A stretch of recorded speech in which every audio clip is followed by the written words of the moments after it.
Michael Vonnen. Welcome to the Tolkien Lore Channel. I'm the Tolkien Geek, and I recently read an article on ScreenRant.com where they were talking about a bunch of different plot holes or continuity errors in The Lord of the Rings, and most of them didn't really make a whole lot of sense. So I figured I would take this opportunity to go through one by one and basically explain why their plot holes aren't plot holes. There are a couple that actually do make sense. They are kind of problematic in the movies. But mostly, I think the author of the article was just kind of being lazy or wasn't paying enough attention. So let's go ahead and get started. I'm just going to hit these really quick and get them out of the way because it's a fairly long list and I don't want this video to become a 35-minute affair. So let's get started. First on the list of the alleged continuity problems is that Gandalf apparently has some really bad memory issues because if you watch The Lord of the Rings, he doesn't really understand that it's the One Ring until right at the beginning of the movie after Bilbo leaves after his party. But if you watch The Hobbit, at the end he said, "I know you found a magic ring." Okay, but remember, he also told Bilbo in Hobbiton at the beginning of the Fellowship, "There are many magic rings in this world, Bilbo, and none of them should be treated lightly." So of course he doesn't know it's the One Ring. How would he know it's the One Ring? There are many magic rings in this world. There are tons of them. And not even just the Great Rings. If you actually read the novels, then he explains not only are there the 9, 7, 3, and 1, there are more than that. There are other lesser rings that are also magical. So, yeah, that just doesn't work out. Next, second item on the list is the elves teleport. And specifically, he refers to the fact that the elves show up at Helm's Deep in the Two Towers just in time to prevent the orcs from getting in. Now, I'll give them the fact that there's probably no way the elves should have beat the Uruk-hai, but even that's questionable because you see, because of what Aragorn sees in the movie, that the Uruk-hai have to march a pretty long way to get there, so it's not like they just leave Isengard and instantly cut off Helm's Deep. But the bigger problem is they're acting like they just showed up right in time because, well, they don't really even explain in the article. They just say it's clear that they kind of must have teleported. Well, we see a scene with Elrond and Galadriel kind of communicating telepathically, and it's not really clearly defined when this is. It takes this much suspension of disbelief to realize that scene could have been timed to show us to explain what's about to happen, but not necessarily in chronological order. That could have been a conversation that Elrond and Galadriel had months earlier. And you have to remember, Lothlorien is not that far from Rohan either. That's pretty much where they end up right after going down the Falls of Rauros. So they could probably get there relatively quickly and without having to explain a whole lot of what's going on. I mean, is it problematic? Yes, but is it impossible? Certainly not. Now, what to me is the worst part about it is it adds a completely foreign thing to the story that wasn't in the novel, and it gets Haldir killed. That's the real problem with that scene. That being said, let's move on to the next problem. The next one is the fact that Minas Tirith was not full of starving people. And this one gets really bad because you really get the fact that the person who's writing this hasn't seen or didn't pay attention to the movie, because the starting line is, "When we're first introduced to Minas Tirith, it's a city under siege." No, it's not. They still haven't even crossed the bridge at Osgiliath when we're first introduced to Minas Tirith. And there's a huge plain called the Fields of Pelennor right outside the gates, which, by the way, if you read the novel, that's where all the farmland is. And they've been preparing for siege for how long? They've got plenty of food in there. Let's be serious. This guy isn't even watching the movie. Next. Fourth item on the list is the alleged on-again, off-again relationship of Gandalf and Shadowfax. And essentially, the grounds for this is that we briefly see Shadowfax in the Fellowship of the Ring, but then he never uses him again until the Two Towers and Return of the King. Well, first of all, let's start off with the fact that just because Gandalf is on a white horse when he travels to Minas Tirith and Isengard doesn't mean it's Shadowfax. Like, there can't be other white horses? The other problem, of course, is if you're going for secrecy and you've got 9 people, how are you going to carry them all on a horse? One horse! how is he going to take Shadowfax along and all the rest of the Fellowship keep up? Not happening. Next. The next one is that hobbits, though they are supposed to be a isolated and little known race, are yet not really looked upon as strange by most of the cultures in Middle-earth. Okay, well, first of all, the beginning of the movie doesn't say that they're little known. It says that they were ignored by the big folk. But we also know from the very early part of the movie, when the hobbits reach Bree, that some of the big folk do know about hobbits. So it's not like this is a completely new thing. Second, again, a little bit of suspension of disbelief could lead you to believe that, at some point, some of these people are questioning, who are these really half-high, weird-looking people, but they just kind of skipped over those scenes as not necessary to the plot. Now, those scenes do occur in the novels. You do have a few instances, and in those cases, it's usually explained, for instance, in Rohan, that they had legends of something like the hobbits, that, they just kind of blew off as legends until, there's a hobbit there. Same for Gondor. When Pippin arrives in Minas Tirith, they have a word for, half-high, Perianath. It's half man. That's what he is. So, I mean, it's not like that's a radically weird thing. In fact, most of these cultures do know. The fact that the movie doesn't go out of its way to explain it just means that they're conserving time. And given that the movies are all at least 3 hours, that's not really such a bad thing, is it? So, that's that one. The next one on the list was inevitable. It's the Eagles. I've done a full video on this, and you should go watch that. In the meantime, I'll just mention here that no, you can't just fly the entire Fellowship to Mordor, because that's not very secretive now, is it? Second, yes, the movies do create a slight problem with the Eagles, because it makes it seem like they're kind of at Gandalf's beck and call, because all he has to do is find a moth, whisper to it, send the moth off, then come the Eagles. They are a bit of a deus ex machina, but, I mean, it's not as bad as all that. Again, go see the video that I did on this. I'll explain more in detail there why the Eagles is not such a huge issue as people like to pretend. Next up. Here's one where I have to give them a little bit of credit. They point out that Pippin eats like an absolute monster and yet never gains weight. Now, true to the story, you would have 4 hobbits that start out relatively rotund and then grow thinner over time as they have to A, exercise more by walking all day, and B, eat less because they have to ration their food. And that, we actually do get a comment about that in the novel where Frodo basically says, I'm wasting away here. But in the movie, it does present a little bit of a problem that Pippin is kind of presented as eating tons and tons and tons of food, and yet he's this slim guy who's walking around and not gaining any weight at all. Now, what I will say, they point out specifically that he eats 4 of the limbus bread, and this might be only in the extended cut, I don't remember, which one small bite is supposed to be enough to fill the stomach of a grown man, is what Legolas says. The problem there is the fact that you eat one small bite of bread doesn't mean you actually ingested 1,000 calories.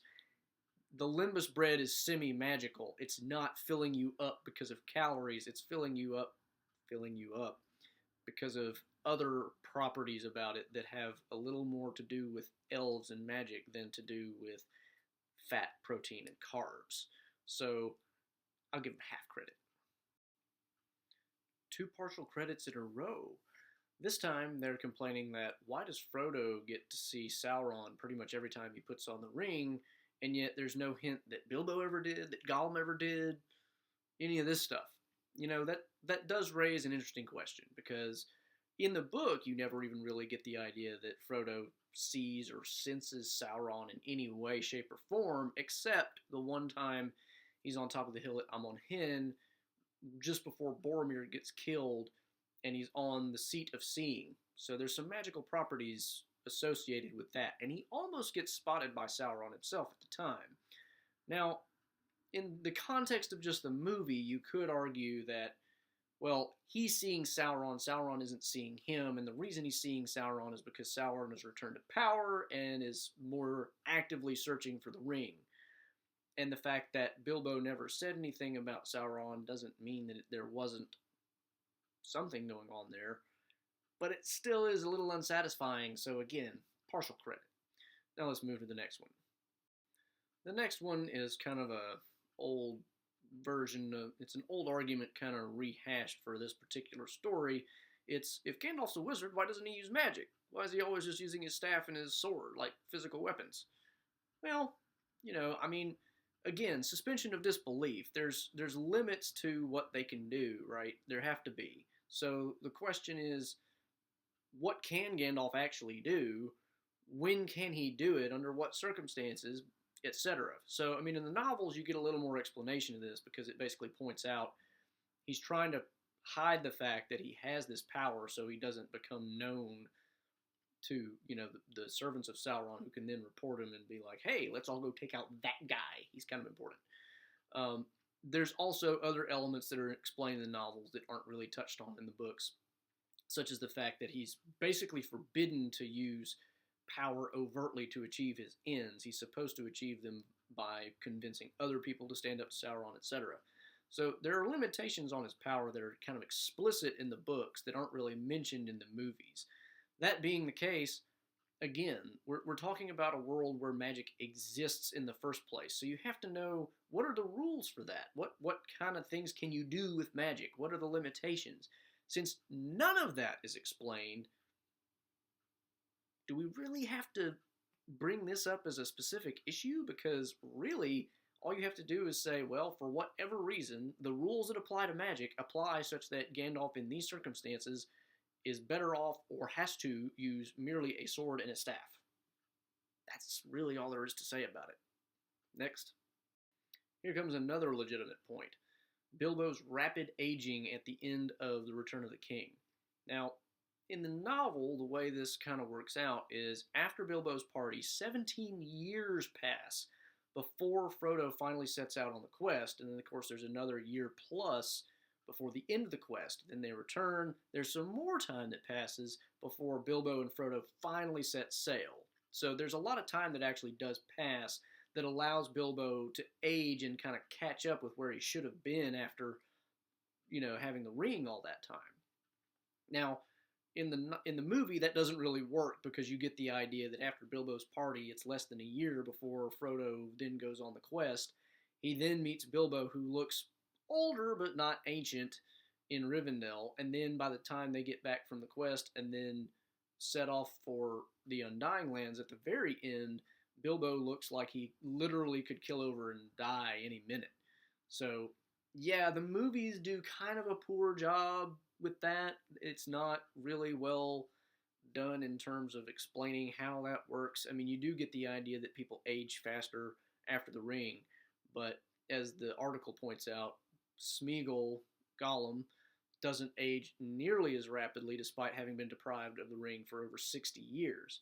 You could make the argument that because he owned it for 500, it also just kind of slowed down his aging rate permanently, if not stopped it.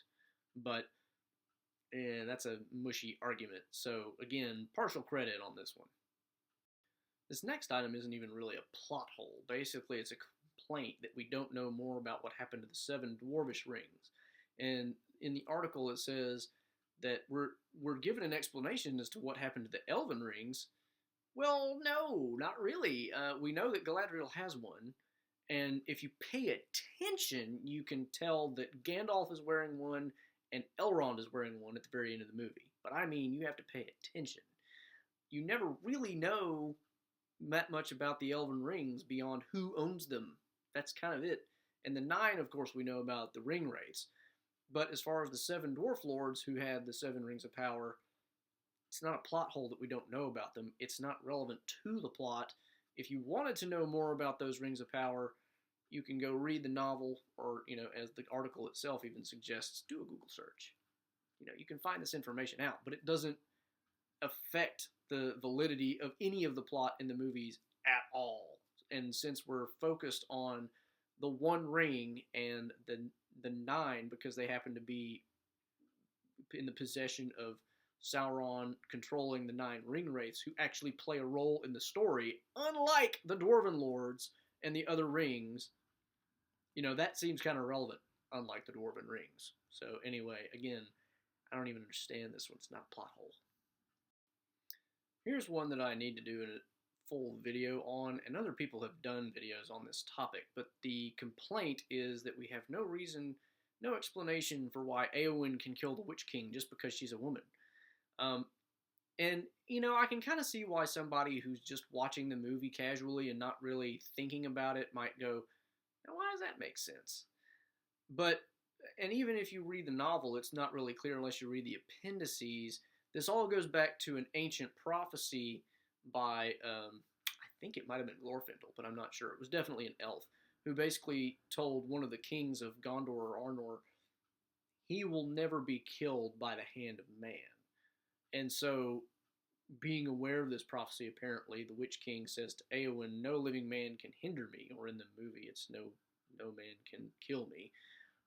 Same difference, more or less. But in the novel, you basically kind of get the whole idea of she kind of unmasks herself early, and at that point, the Witch King's like, In the movie, it's a lot more instant because she doesn't reveal that she's a woman until the very end, right after he reveals that prophecy at the very end of the fight, and then stabs him. But the whole idea is it's not that a man physically can't kill him, it's that no man would kill him. And so, again, that kind of gets into suspension of disbelief. At some point, you just kind of have to accept the movie on its own terms. No man can kill me. Why? Do we need to know? The important thing is that a man can't kill him. That's all we really need to know. Who did kill him? A hobbit and a woman. We're good. Here's another one that's not really a plot hole or anything like that. It's just a complaint, and it's the fact that everybody in the cast is white, which is not really true. Granted, there's not as much racial diversity in the movies as there are in the novels, because in the novels you do get the idea that Harad, the Southrons, are basically kind of like Africans, and then the Easterlings are probably near Asian type peoples or something of that nature. But even in the movies, you get the idea that the Easterlings and the Southrons are somewhat Asiatic / they're certainly not Caucasian. I mean, if you look at the people in the Pelennor Fields battle, you can tell there are non-Caucasian races in that mix. So it's not, they're obviously not just straight out African or Aboriginal or anything like that. But, they were pulling a lot of their extras from the New Zealand native population, which is, at best, mixed Caucasian in a lot of those ways. So, you've got a lot of Kiwi extra actors in there who, do give it a little bit of a mix. But again, this isn't even a plot hole. It's just kind of a random complaint. Next to last item on the list is that the Nazgul are lazy and aren't really trying that hard to get the ring back. And their biggest example is the fact that in the fight on Weathertop, they only really attack Aragorn one at a time, and they kind of give up too easy. And I have to give a little bit of credit here. It is true that the fight scene doesn't really make sense realistically, because in a real fight between 5 on one side and then 1 on the other side, the one guy is going to lose. There's really no way around that. It's just not happening. But to complain about this one movie for that, and to not basically say that all of Hollywood just has no idea how fights work, come on, this is in every movie with a fight scene involving more than one person against one person. It's like this everywhere. Just pick your action movie. So, again, partial credit for being technically correct, but not going to give you full credit for that when that's everywhere. We kind of come to expect it at this point. Last but not least on this long list of really bad, not plot holes, is the fact that Elrond just lets Isildur walk away with the ring and dooms everybody. I'm going to give him like a quarter credit on this one. In the novel, it gets explained that Elrond and Círdan the Shipwright actually try to convince Isildur to throw the ring away, but they're not doing it because they know what the ring's power is and that it's going to let Sauron come back and all this other stuff. Because they're still, at this point, they've just killed Sauron. In the novel, this was done without cutting the finger off with the ring. I mean, Elendil and Gil-galad, they actually take out Sauron, and then after he's already dead, Isildur comes along and cuts the ring off. So, you know, part of it is the way the story gets told makes it a little more confusing, but in the in the movie, you do get the idea that Elrond knows that it really has to be destroyed, and then he doesn't really do anything about it. So, yeah, okay, it's a little weird that Elrond just kind of lets him get away, but you do also have the counterbalancing fact that whenever Frodo is telling Gandalf that he wishes that Bilbo had killed Gollum when he got the chance, Gandalf reminds him it was pity that made him not do it. In the novel, he takes an additional step and said the fact that he did that out of pity is probably what saved him from being more corrupted than he was. So if we assume that Elrond is this kind of all-knowing guy, then you have the fact that he could also know the fact that if he tries to take the ring by force, it's only going to make things worse.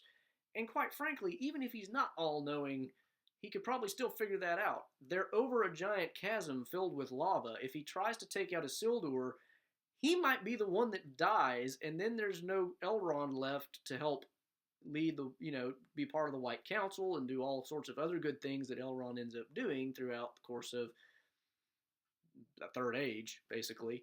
So, there's a little bit of something there, but there's also, again, just a little suspension of disbelief goes a long way. There you go.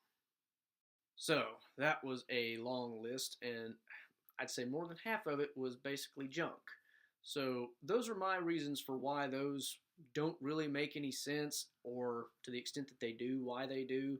So, anyway, if you were bamboozled by this article at some point, then hopefully this cleared up some stuff for you.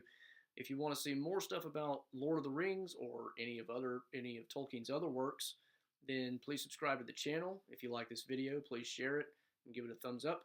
And until next time, I'm the Tolkien Geek, signing out for the Tolkien Lore channel. Namaste.